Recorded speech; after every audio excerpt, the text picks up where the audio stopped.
Hello and welcome. In this presentation, I will show you how I apply two problem-solving approaches to solve some problems from my own perspective. They are analytic problem-solving and creative problem-solving. Let's get straight to the problems. Right, so our first problem is Tom is from a US Census Bureau and greets Mary at her door. He needs to know how old her three kids are and her house number. Alright, so for this problem, I will use analytic problem solving. As we have learned, the analytic method has 6 steps. First, define a problem and make a problem statement.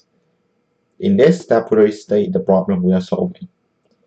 Diagram and describe, it means that we list out all information known. And additionally, a diagram or picture to help visualize the problem. Number 3, apply theory and equations. We state explicitly theory or equations needed to solve the problem. 4, simplify the assumptions. We do this to solve the problem in a timely and cost-effective manner, and also to help prevent us from overcomplexifying the problem. Number 5, solve the necessary problems. This step we perform the calculations. And finally, verify accuracy to the required level. That means we check whether our solutions are correct. First, the problem statement. So Tom is from the US Census Bureau and greets Mary at her door. They have the following conversation. Tom says, I need to know how old the three kids are. Mary says, the product of their ages is 36. Tom says, I still don't know their ages. Mary says the sum of their ages is the same as my house number. Tom replies, I still don't know their ages, and Mary replies back, the younger two are twins. And Tom says, now I know their ages, thanks. How old are Mary's kids and what is Mary's house number? Alright, so it's important to restate in your own words, in this case my own words, the problem that I am solving. Right, so I will restate the problem statement as Tom needs to figure out the ages of Mary's three children and her house number. Mary, however, does not give direct answers, but clues are given to Tom after a series of questions given to Mary. Alright, so let's come to description. So we've got three children in this problem. The product of their ages is 36 and the sum of their ages is Mary's house number. 2 of 3 children are younger twins. And based on the information above, we need to figure out the ages of 3 children and Mary's house number. Alright, so let's come to theory step. In this step, we say explicitly the equations needed to solve the problem.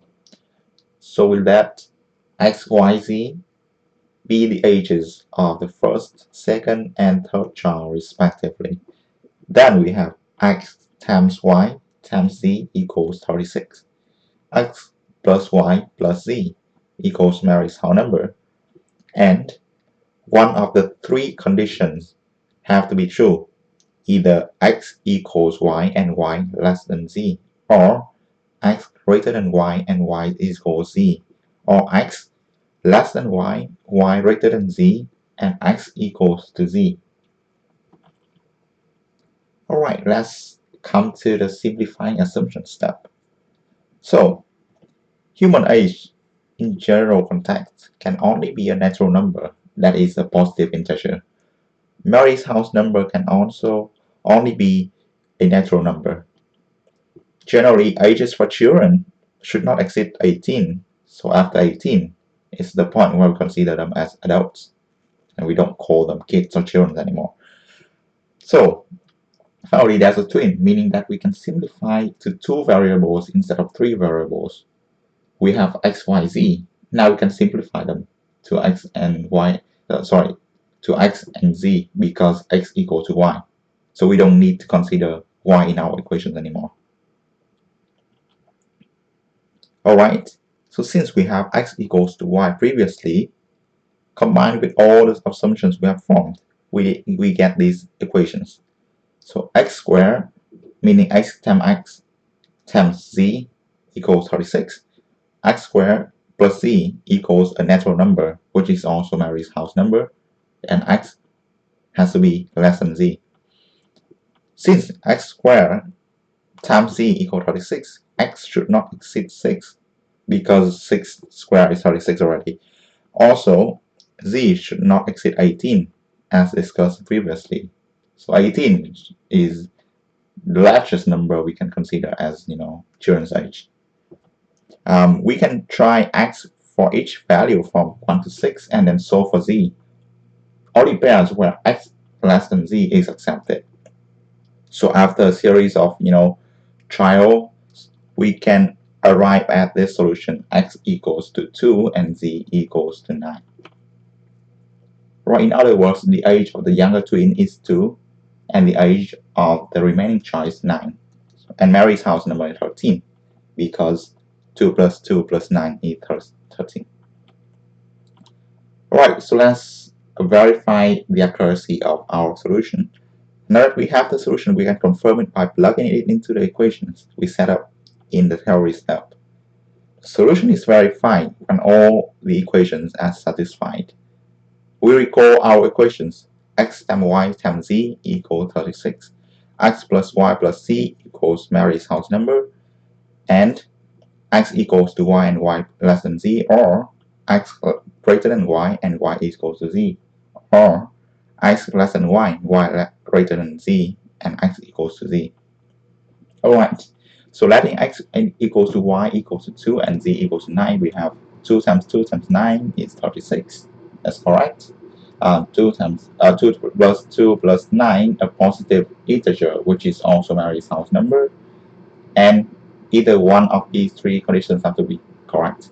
So 2 equals to 2 and 2 less than 9, or 2 greater than 2 and 2 equals to 9, or 2 less than 2 and 2 greater than 9 and 2 equals to 9.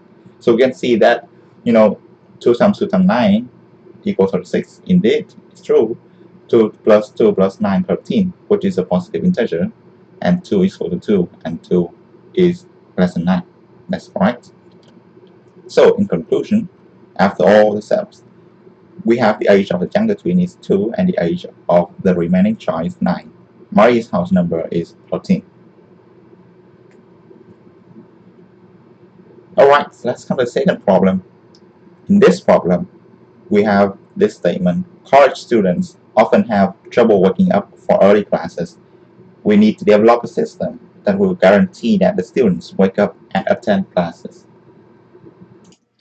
So what's the solving approach for this problem? Well, for this problem, I will use creative problem solving. Right, as we have learned, the creative method has 5 steps. What is wrong? So first we identify the issue and answer the question what. That is, what is the problem? Second, what do we know? In this step, we gather facts and information, but we yet to evaluate them. 3. What's the real problem? We dive deeper down and answer the question why instead of what. Number 4. What's the best solution? In this step, we diverge, generate potential solutions, evaluate them, and decide on or converge to the best solution. 5. How do we implement the solution?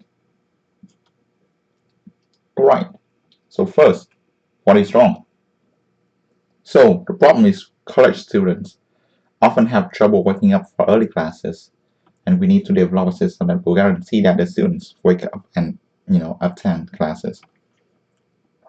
So what do we know? Well, just a remark, it is not specified in the problem statement, nor do we know about the actual situation because we are not dealing with a certain specific actual realized situation. So this is a homework. However, in general, in the context of this problem, we should be able to gather all information regarding the course itself, right? Its classes, plus how professors and students are doing or performing.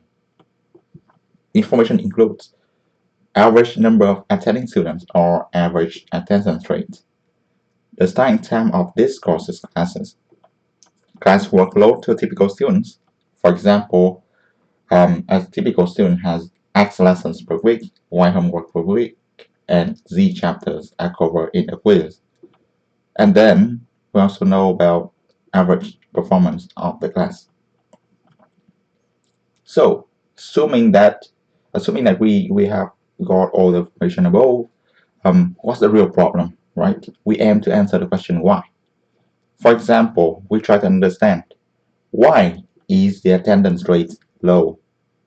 Well, reasons include transit might not be easy for some students because in the early mornings there are people who commute to work as well, which means less room on public transport. For example, buses or SkyTrains in our Vancouver area. Perhaps many students are late for the class due to transit, sleeping schedule, motivation to start the day. Right. So next question is why is the starting time early in the morning and not any time in the day? Right. So the reasons might be there is no alternative times possible, or it is required by the college. It has to be that way. Next, why is the average workload the way it is? If the workload is too low or too high for students, they likely will not be interested in the course. Right. So a few reasons we can think of. First, this workload is required by the curriculum or your faculty, and it's also because the mismatch in the course workload or difficulty perceived by students and that perceived by the professors. So the professors might think that this workload is good, but for students, they might see that the workload that they are undergoing is overwhelming or underwhelming, for example. And why is the average class performance not good? Right, so we might think of studying or learning new lessons or acquiring early mornings might be difficult for many students. Right, learning materials might be hard to be consumed as well or not engaging to students. All right, so I believe in my own view. While the starting time of the course classes and the course's workload is less relevant, are the problems pointed out likely to cause students trouble waking up early? All right, so what's the best solution? In this step, we diverge and think of many solutions that we could, and then we try to brainstorm, try to converge later on. So first, we can do nothing and leave it as is. This is always an option. We don't necessarily think that it is good right at the moment that we write it out, but do nothing and leave it as it is always an option. Next, attendance, right? And then we can also have attendance with high percentage of the course total rate. We can have a fun game or two, for example, topic-oriented word game, etc. before class. We can watch video related to the class lesson, or we can also watch a video that is engaging and youth-oriented and is related to the lesson, right? We can also have in-class activities to reduce homework workload, and we can also offer recordings so that students can catch up at home. All right. So from my perspective, to persuade students to prioritize this class, morning classes over other activities they might do in the early morning. For example, but they might enjoy their sleep, or they might be more interested in exercising, right?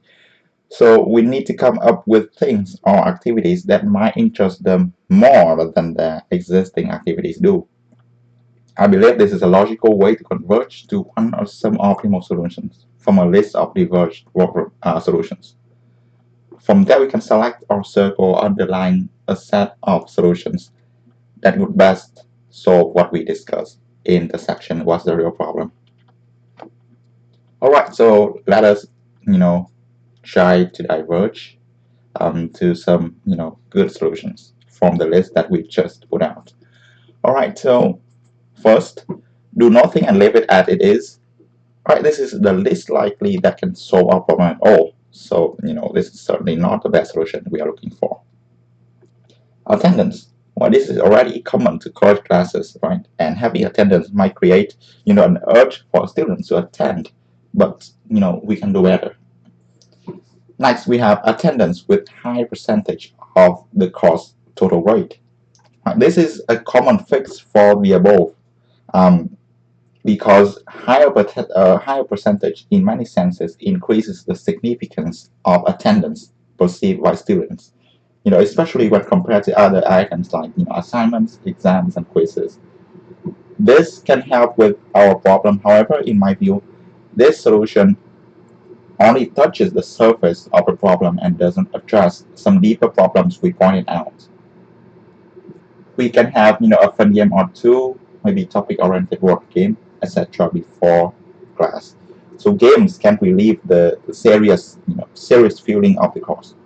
A word game revolving around the class lesson, for example, guessing a hidden 5-letter word in 6 attempts, with clues being revealed after each attempt, and being able to guess the word within least attempts ranks the greatest score achieved.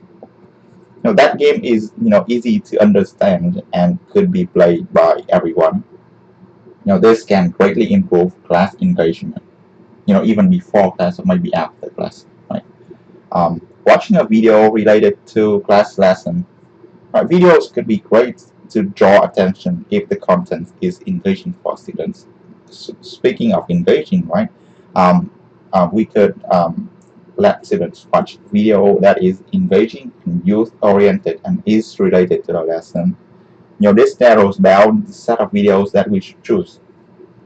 Videos that are engaging for college students, for example, maybe not TED Talks or documentaries all the time, but videos that could be easily broken down into parts, incorporate.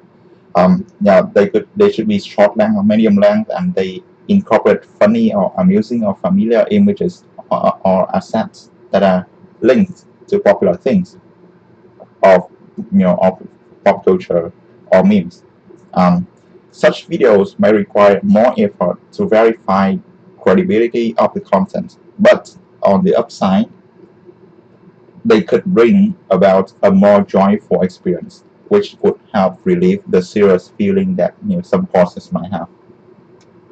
Right, in-class activities to reduce homework workload. All right, this could reduce student stress and could reduce the chance students avoiding the class due to incomplete homework. That could also be a problem. Also, some students might be more productive at night, right? And having less homework means such students could complete their work well. And we can offer recordings so that students can catch up at home. Right, morning might not be the best productive time for some students. Therefore, having recordings available after every class while not forgetting to create an engaging in-class atmosphere would greatly help to provide students a safe feeling that they have another chance to study and absorb lessons if for some reasons morning classes did not work well. For example, morning public transit for these students being a hit or miss for a number of times for a number of students. And last, we have educate students about study work-life balance, including sleeping schedule. Right, so this is not directly related to the classes that students attend, but having a good sleeping schedule would help students on a mental level. It is important for everyone to preserve good mental health and motivation to participate in classes. All right. So after all that discussion, how do we implement? Right. Um, So as we could see here, there are 1, 2, 3, 4, 5 solutions that are bold, that we choose to go forward with. Um, and so how do we implement them? So we can have multiple activities done in an order or rotation, right? Students can take care of hosting some of these as well, with perhaps extra credit as a reward. So maybe could have games before or after classes on odd days, or watching and then watching videos on even days, right?